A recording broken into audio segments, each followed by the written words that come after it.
Hey guys, I wanted to give you a quick tour, a quick walkthrough of how to build a nav bar. So, in the interest of time, I have a page ready to go here, and it is a page about San Francisco.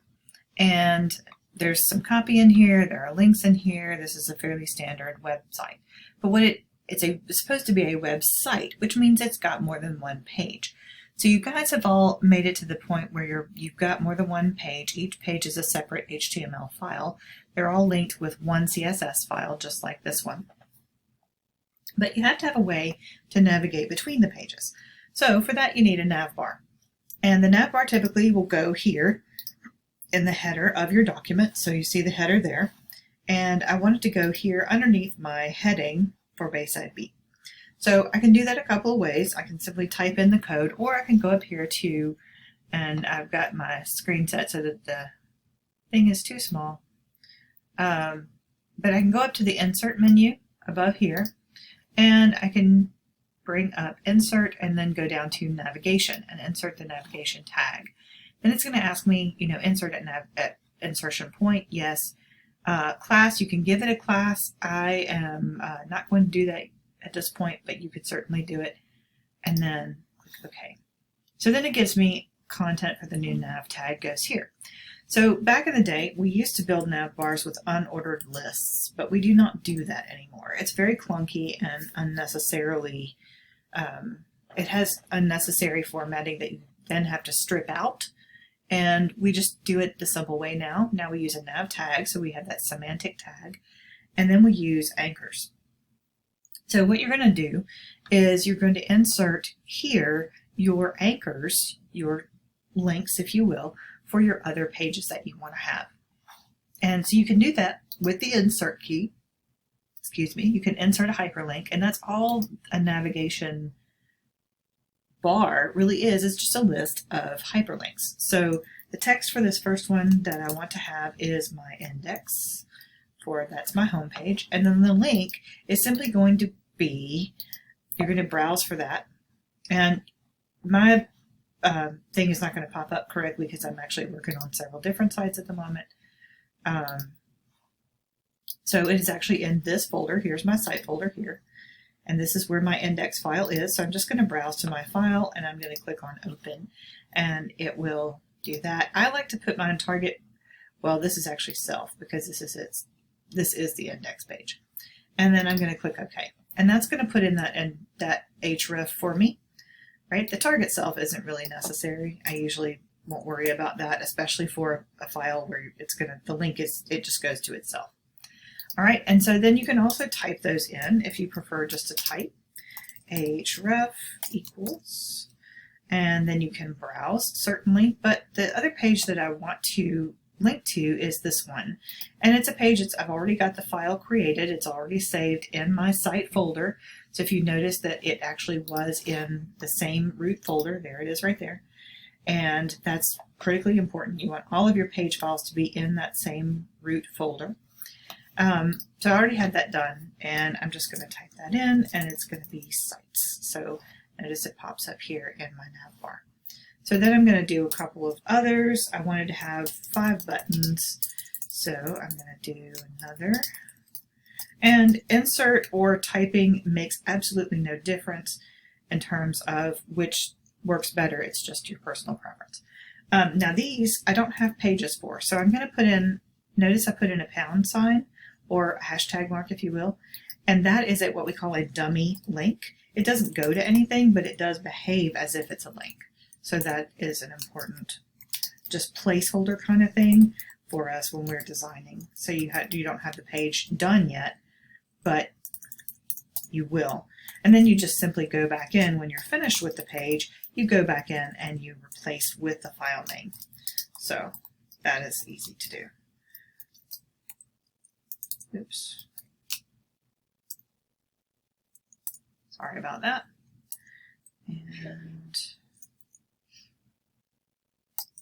And that's going to be project.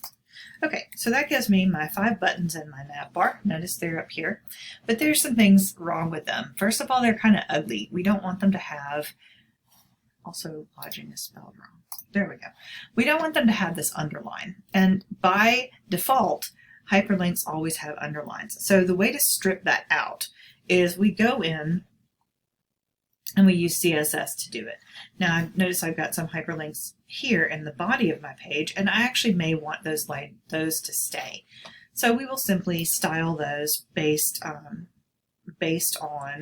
what we want the nav links to look like uniquely.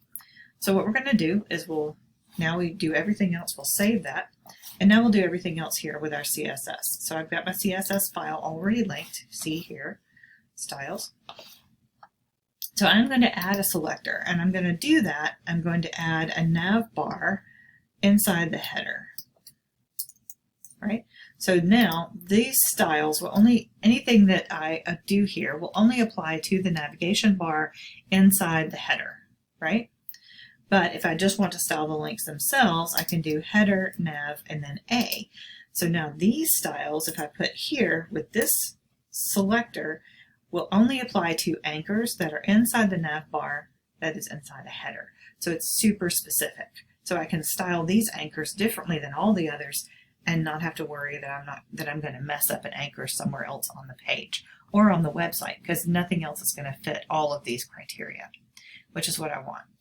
All right, so I'm going to go down to properties now, and the first thing I'm going to do is take that underline off. And I'm simply going to scroll down to my type, and I am going to text decoration, which is right here, and I'm going to click on none. And that is going to take that underline off. See, you notice it's gone now. So I have no decoration now in my text. And then I can change the color of the text also. If I want to do that, I can certainly do that here in the text box. I can make them, instead of blue, I can turn them black. I can make them sort of light gray. There are any number of ways to do it. So I can make the text a color. You see now they're all black, but they still have that hand cursor, which tells you that that is a hyperlink. So it's still a hyperlink, you see. I haven't changed the tag itself. Now, I need some space between these buttons, and I'm actually fine with them being over here on the left the way they are now, but I don't want them so close together, and I do actually want them to look like more. So I'm going to give them some space, and to do that, I'm going to use padding. And so I'm going to scroll down in my layout section, and I'm going to add a little bit of padding. And you can play with this and experiment with what size padding looks good to you. So I'm going to play with probably 10 pixels of padding on the left and right. Let's see how that looks. And then on the top, I want a little bit of space also on the top and the bottom. So I'm going to go with, let's go with about 20 pixels of padding on the top and bottom. And that's going to give me a little bit more space. Okay, so notice they're quite spaced out now. And that is a lot better. That looks a lot better than they did. But notice that the buttons themselves are outside the actual nav bar, which is kind of interesting. So what you can do is you can look at the styles. It's helpful to know to look at what exactly you're looking at. So you can also add background color to these kinds of things. And right now, you can't really see what we're working on because everything is white, right? So I'm going to add a little background color. So here's the actual buttons that we just made. Here's the nav bar. So if we were to add a background color and we wanted to make it a nice little nav bar, maybe with reverse text or where we could mouse over and it would change color, because what we have now is a functional nav bar. I mean, the boxes aren't pretty, but it works, right? So if you were to take this piece of code right here with no changes at all, you can take this piece and copy it into the other pages of your site. So in this case, the sites page, if I open this up, it's going to open here, right? So this was the old nav bar that was built in. So I'm going to delete that because we didn't want that anyway. But if I were to take this piece of code right here and just copy it as is, right? Now the CSS is already linked to, oh, it isn't linked. Oh, I thought it was. Okay, but I'd have to link the CSS. but I can copy and paste that in there and notice that nav bar is the exact same nav bar. And then once I link the CSS, which I can certainly do right here, sources, attach existing, I'm going to browse to the file, go right in here, pick up my file, just exactly like you guys are doing, link that, click OK, and notice it's just going to pop right in there. So obviously the styling with the buttons needs to be changed, but that is a nav bar. That is a functional nav bar, right? So that's all there is to it, to building one. Now styling this, you would do it very similarly to the horizontal styling that we've talked about. But if you want the nav bar itself to have the background color and it to be solid, then you would actually lay that into the nav bar itself. So I would add a selector and put it in the nav bar and give the nav bar a background color. And that is a thing that's going to give it a solid background color. And then notice I need to give it some size. So it's the nav bar itself that needs to have the padding to give me more space. So it's a simple matter of simply going over here and adding in the padding on the top and bottom. So I'm going to do 20 pixels and 20 pixels on the bottom, right? And you can have it both places. It doesn't matter. And I can actually leave it that way, you know, with a little bit of a screen behind it if you wanted to do that.